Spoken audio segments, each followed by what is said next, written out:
तो यहाँ पे मिलने आया, बाबू से बोला बाबू चलो टॉफी खाने चल रहे हैं।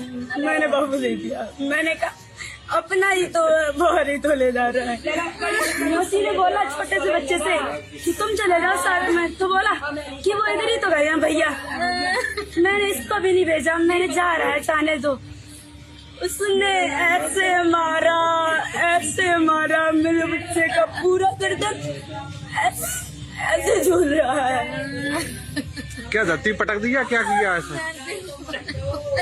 टाइम था 30 मई 2026 का और जगह थी यूपी का फिरोजाबाद। जब शाम के करीबन 4 बजे का टाइम हुआ था, वहां पर मौजूद एक गली के सारे लोग अपने अपने घरों पर काम कर रहे थे कि इसी टाइम उन्हें गली से एक काफी ज्यादा तेज आवाज सुनाई देती है। वो घर में ही आपस में एक दूसरे से पूछने लगते हैं कि बाहर गली में ऐसा क्या हो गया। काफी सारे लोगों का अंदाजा ये था कि हो सकता है किसी गाड़ी का टायर फट गया होगा। तो वहां पर मौजूद कुछ एक लोगों ने अपने घरों में इस टाइम सीसीटीवी कैमरा लगा रखे थे, तो वो लोग उस सीसीटीवी कैमरा में देखने लगते हैं और उस वीडियो में उन्हें एक सस्पिशियस चीज नजर आती है, जिसे कि देख लेने के बाद वो जल्द से जल्द घर से बाहर भाग कर जाते हैं। और वहां पर जाने पर उन्हें ये बात पता चलती है कि यहाँ पर गली से एक व्यक्ति एक छोटे से बच्चे को अपने गले से लगाकर लेकर जा रहा है। और बाकी सारी चीजें तो वो लोग पहले से ही उस सीसीटीवी वीडियो में देख चुके थे, जिसके बाद उन लोगों के अंदर इतना ज्यादा गुस्सा भर जाता है कि सबसे पहले तो आपस में एक दूसरे से, जिन पड़ोसियों को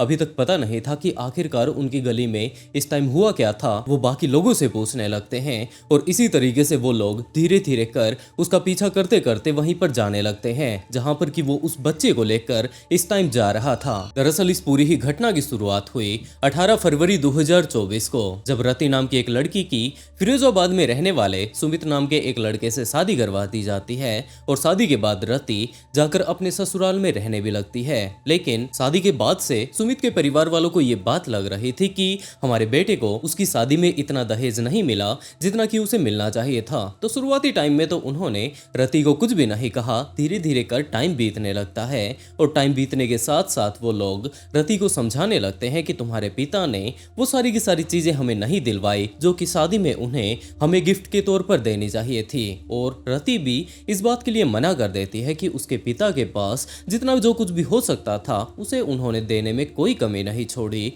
और इसके अलावा वो कुछ भी नहीं दे सकते। और इसी बात को लेकर अब रति के बीच और सुमित के परिवार वालों के बीच अब हर रोज ही लड़ाई हुआ करती थी। वो लोग तरह तरह से उसे धमकियां दिया करते थे, लेकिन जब इससे बात नहीं बनी तो आखिर में सुमित ने उसे पीटना शुरू कर दिया। रति इस टाइम काफी ज्यादा परेशान हो चुकी थी, जिसके चलते वो हार थक कर वापिस अपने घर पर चली जाती है। उसने अपने माता पिता को सारी की सारी बातें बताई, लेकिन दूसरी तरफ उसके पिता का ये कहना था कि बेटा शादी के बाद बेटी को अपने ससुराल में ही रहना चाहिए। अगर वो शादी के बाद भी मायके में ही रहती है तो उसके घर वालों की और उस लड़की की काफी ज्यादा बेइज्जती होती है। लेकिन रति ने इन सारी ही चीजों से बिल्कुल साफ इनकार कर दिया। उसका ये कहना था कि वो लोग शुरुआती टाइम में तो सिर्फ इसे उल्हाने ही दिया करते थे, लेकिन जैसे जैसे टाइम बीतने लगता है अब तो वो लोग इसके ऊपर हाथ भी उठाने लगे हैं। हो सकता है आगे चलकर वो लोग इसे जान से मार डाले, तो वो तो अपने ससुराल नहीं जाने वाली। और यही सारी बातें होते होते आखिर में रति को उसके नानके भेज दिया जाता है। दूसरी तरफ सुमित के परिवार के लोग भी इस टाइम काफी ज्यादा परेशान थे कि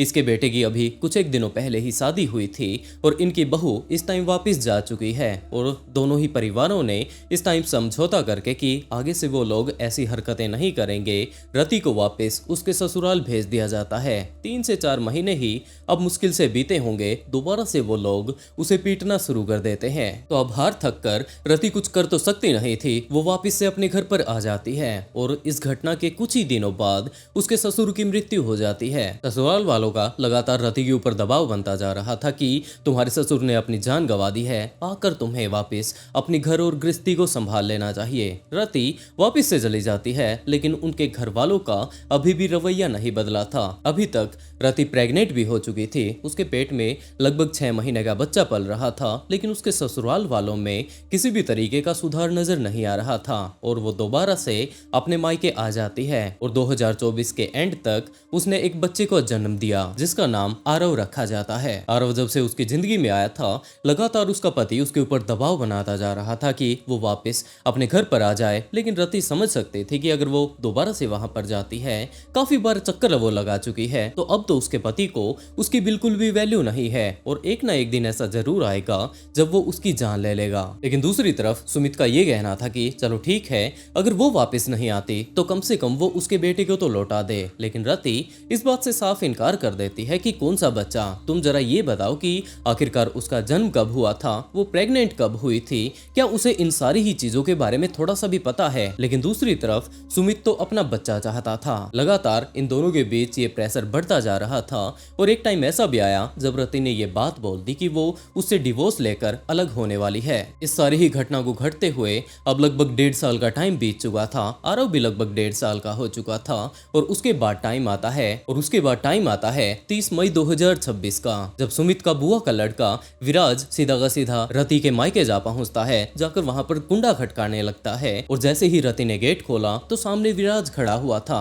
रति को कोई अंदाजा नहीं कि आखिरकार ये यहाँ पर क्या करने के लिए आया है, लेकिन उसका एक रिश्तेदार आया था जिसके चलते उसने अपने बाकी परिवार के सदस्यों को बताना शुरू कर दिया और वो सीधा का सीधा उसे घर के अंदर लेकर जाती है। अच्छे से उसे बैठाकर चाय पानी वगैरह दिया जाता है। विराज इस टाइम लगातार आरव की तरफ ही देख रहा था। अगले काफी देर तक वो बैठकर आरव के साथ खेलता है, लेकिन दूसरी तरफ रति का ये कहना था कि अब इसके सोने का टाइम हो चुका है और वो उसे अंदर लेकर जाने लगती है। लेकिन विराज ने आखिरी टाइम में ये बात कही कि वो अपने भतीजे को टॉफी दिलवाने के लिए ले जाने वाला है और रति भी उसे जाने से नहीं रोक पाए। उसका भी यही अंदाजा था कि अगर इसका चाचा आया है, ये इतनी देर से इसके साथ खेल रहा है, तो कुछ एक देर तक वो बाहर उसके साथ घूम आएगा। जैसा कि ये इसे चॉकलेट वगैरह दिलाने वाला है तो बहुत जल्द ये वापस आ जाएगा। लेकिन विराज के दिमाग में इस टाइम कुछ और ही चल रहा था, जिसके चलते उसने उसे अपनी गोदी में लिया और वो सीधा का सीधा गली से होते हुए बाहर की तरफ जाने लगता है।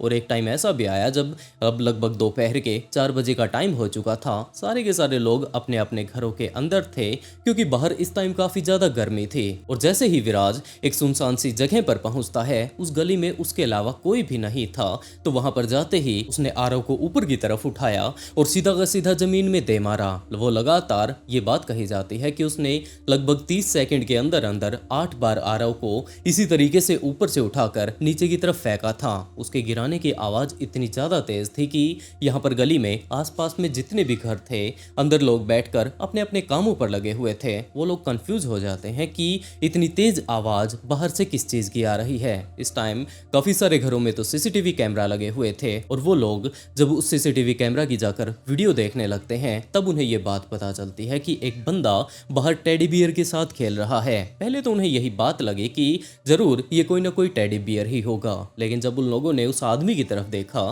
तो ये बात सोचने लगे कि क्या ये पागल है जो इस तरीके की हरकतें कर रहा है। और जैसे जैसे वो लोग अपने अपने घरों के दरवाजों के पास आते हैं तब उन्हें ये बात पता चलती है कि जो ये बंदा पागल सा दिखाई दे रहा था, इस टाइम टेडी बियर के साथ खेल रहा था, इसने एक छोटे से लड़के को अपने गले से लगा रखा है और वो चुपचाप यहाँ से जा रहा है। तभी काफी सारे और भी पड़ोसी आ जाते हैं और वो लोग आपस में ही बातें करने लगते हैं कि आखिरकार यहाँ पर क्या हो रहा था। तब उनमें से कुछ एक लोग तो चिल्लाने लग जाते हैं क्योंकि उन्होंने आरव को इस टाइम ऐसी हालत में देख लिया था और चिल्लाते चिल्लाते आस पड़ोस वाले आपस में बातें करने लगते हैं कि इस बंदे ने इस लड़के को काफी ज्यादा जोर से नीचे की तरफ पटक दिया था। लेकिन विराज यहीं पर रुकने वाला नहीं था और वो सीधा का सीधा रति के घर पर जाकर उस लड़के को नीचे जमीन पर रख देता है और रति से ये बात कहता है कि इसके बच्चे को थोड़ी चोट लग गई है। यहाँ से एक बाइक सवार गुजर कर जा रहा था, उसने इसे टक्कर मार दी, लेकिन वैसे ये इसे इस टाइम बचा कर लेकर आ चुका है और वो उसे वहां पर रख कर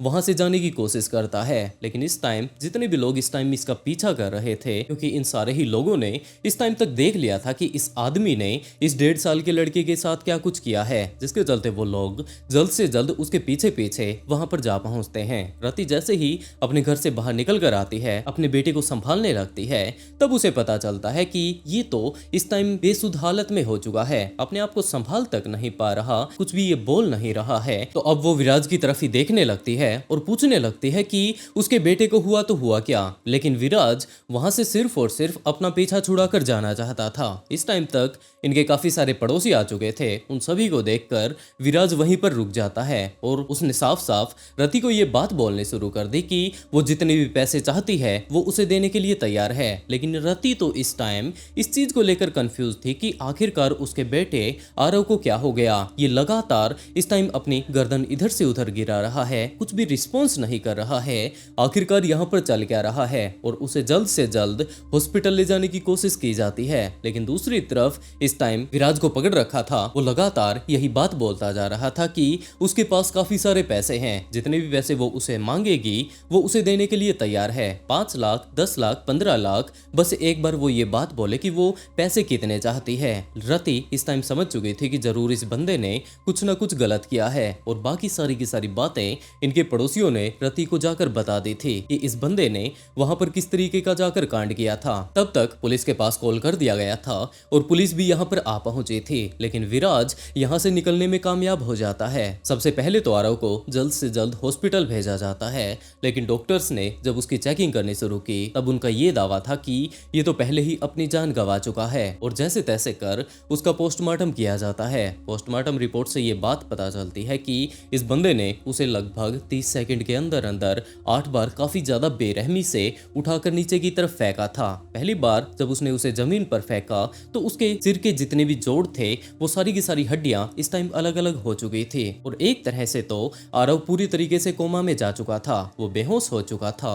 और जैसे ही उसने दोबारा से उसे उठाकर नीचे की तरफ फेंका तो वो इतने ज्यादा बुरे तरीके से नीचे गिरा था कि जितने भी उसके इंटरनल ऑर्गन्स थे, जितनी भी हड्डियां थी, वो पूरी तरीके से अंदर ही टूट चुकी थी। बाहर से उसे कोई भी खरोच नहीं आई, शरीर के किसी भी हिस्से से उसका ब्लड लॉस नहीं हो रहा था। लेकिन अगर इंटरनल ऑर्गन्स को देखा जाए तो वो पूरे तरीके से डैमेज हो चुके थे, काफी सारे इंटरनल ऑर्गन्स अंदर ही फट चुके थे। लेकिन विराज फिर भी कंफर्म हो जाना चाहता था, जिसके चलते वो लगातार अगले कुछ ही देर के अंदर अंदर बार बार उसे इसी तरीके से ऊपर से उठाकर नीचे फेंकने लगता है। रति का इस टाइम रो रो कर बुरा हाल हो चुका था। वो लगातार सिर्फ और सिर्फ एक ही बात बोलती जा रही थी कि जिस तरीके से विराज ने आरव की जान ली है, बिल्कुल उसकी भी इसी तरीके से जान ली जाए। हमें योगी जी से मिलना है, खून के बदले खून दो, मेरे सामने करो, हम अपने हाथों से मारेंगे, मेरे सामने करो। बकाया अगर यहाँ कोई भी आया किसी से कोई बात नहीं करेंगे, बस योगी जी से मिलवाओ। योगी जी सबको न्याय देते हैं, हमें भी न्याय दो।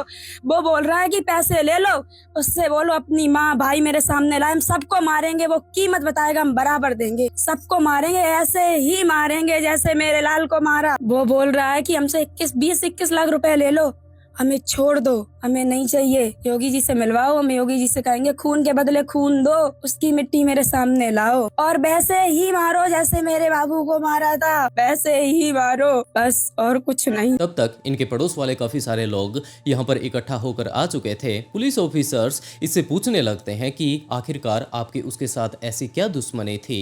तब जाकर रति ये बात बोलना शुरू कर देती है कि जब आखिरी टाइम में सुमित के साथ उसके अच्छे से नहीं बन रही थी, इसके परिवार के लोग इसे काफी ज्यादा परेशान किया करते थे, उसी टाइम उसकी बुआ का लड़का विराज उसके सामने आता है और उसका ये कहना था कि वो उसे काफी ज्यादा पसंद करता है। जिस तरीके से कि सुमित की फैमिली इसे काफी ज्यादा प्रताड़ित करती है, ये इसके साथ ऐसा कुछ भी नहीं करेगा। इसकी खुद की होलसेल की एक परचून की दुकान है, ये काफी अच्छा पैसा कमाता है, तो ये इसके साथ शादी करने के लिए तैयार हो जाए। लेकिन रति इस बात से साफ इनकार कर देती है। उसका ये कहना था कि इसकी जिंदगी में इसके ऊपर एक जिम्मेदारी है, इसे अपने बेटे को पालना है। दूसरी तरफ अभी तक इसका डिवोर्स भी नहीं हुआ है, इसका पति इसका बेटा इससे दूर करना चाहता है, लेकिन वो अपने बेटे से दूर नहीं हो सकती, जिसके चलते उसने आखिरी टाइम में उसका यही दावा था कि हो सकता है ये लड़का उन दोनों की शादी के बीच आ रहा था, जिसके चलते उसने इसकी इतनी ज्यादा बेरहमी से जान ले ली। उसका ये अंदाजा था कि हो सकता है इसके जान गंवा लेने के बाद रति उससे शादी कर ले, इसके अलावा उसे नहीं लगता कि कोई और कारण होगा। तब तक विराज के बारे में भी तहकीकात की जाती आती है, उसका पता ठिकाना निकाला जाता है और जिस टाइम पुलिस ऑफिसर उसका पीछा कर रहे थे उस टाइम उसके पास एक गन थी और अपने बचाव में पुलिस ने उसके पांव पर गोली चला दी और जैसे ही उसके पांव में गोली लगती है वो नीचे गिर जाता है और इस टाइम वो इतना ज्यादा घबरा चुका था कि वो पूरी तरीके से पुलिस के सामने अपने आप को सरेंडर कर देता है। पुलिस ने जाकर उसे अपनी हिरासत में ले लिया। जल्द से जल्द उसे हॉस्पिटल भेजा जाता है और हॉस्पिटल में वो इतना ज्यादा घबराया हुआ था कि वो बार बार पुलिस ऑफिसर से पानी मांग रहा था। पानी पानी सर, पानी सर, पानी सर, पानी सर, पानी सर, पानी प्लीज सर, प्लीज सर पानी दे दो।